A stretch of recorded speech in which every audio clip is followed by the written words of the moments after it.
আচ্ছা ওটা বসুন, আপনি ধরে রাখেন, আপনি ধরে রাখেন, ওটা বসুন। কি হয়েছে আপা? এই কি হয়েছে বলেন, কি হয়েছে? এই এই কি হয়েছে আপা বলেন, কি হয়েছে বলেন। ওদিকে বসেন বসেন, আপনি চুলটা ছাড়েন, বসেন বসেন বসেন বসেন, বলেন বলেন কি হয়েছে?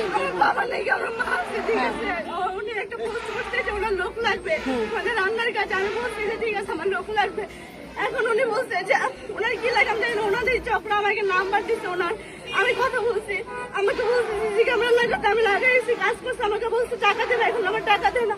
আমাকে বলছে আমাদের বাড়ি থেকে আচ্ছা রাখেন, কথা শুনুক, বলুন, পরে আপনি বললেন, আমার সব রেকর্ড আছে। আমাকে বলছে লাগাতে, আমি লাগাইছি, আমি বলছি টাকা দিবে, দেয় না। ওনাদের চক্র কিন্তু আমি জানতেছি না। আমাকে ফোনটা বলছে যে আমাদের বাসার সামনে যাবে, আমাদের বাসার সামনে আমাকে বলছে যে তুমি যেখানে যাবো আমি সেখানে যাবো। পরে কিন্তু যায়নি, কোনো গাড়িতে করে আমার এখানে নিয়েছে। এখন এইখানে এনে আমাকে মারধর করতেছে। আমার কাছে সব প্রমাণ আছে। কোন জায়গা থেকে গাড়ি করে নিয়ে এসেছে? আমাকে চৌধুরী বাড়ি থেকে নিয়ে আসছে। চৌধুরী বাড়ি কোন দোকানে কাজ করছেন? কোন দোকানে কাজ করে নাই আমাকে। কালকে উনি আমার আপনি যে বললেন সিসি ক্যামেরা লাগাইছেন, কোথায় সিসি? আমাকে ওনার বাসায় নিয়ে গেছে কালকে রাত্রে। ওনার বাসায় সিসি ক্যামেরা লাগাইছেন আপনি? লাগাইতে বলছি আপনাদের সাথে চক্র কিন্তু আমি চিনি না। আমাকে নাম্বার দিয়ে আমার সাথে কথা বলে উনি বাসায় সমস্যা না। আমার কাছে সব প্রমাণ আছে। আপু কি বলছে? ও আমার রুমে সিসি ক্যামেরা লাগাই আসছে। কেন ওকে মারলাম? ও আমার রুমে সিসি ক্যামেরা লাগাই আসছে, সেখানে সে এগুলা সে ভাইরাল করে দিবে আমি রুমে কি করি না করি।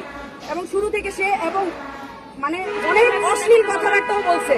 মেসেজ দেখাতে বলেন। আচ্ছা আমার রেকর্ডিং আছে। হ্যাঁ অনেক অশ্লীল কথাবার্তাও আছে। ও আমাকে ভিডিও কলে বলতেছে যে তুমি তোমার বেডরুমে কি এমন করো যে ক্যামেরাটা থাকলে তোমার কি সমস্যা। তো আমি ও আমার কাছে টাকা 4 টাকা চাইতেছে। আমি বলতেছি প্লিজ আমি তোমার টাকা দিব, তুমি ক্যামেরা কই লাগাইছো এটা তুমি আমারে বলো। সে বলতেছে যে না আমি টাকা হাতে পাবো তারপরে বলবো।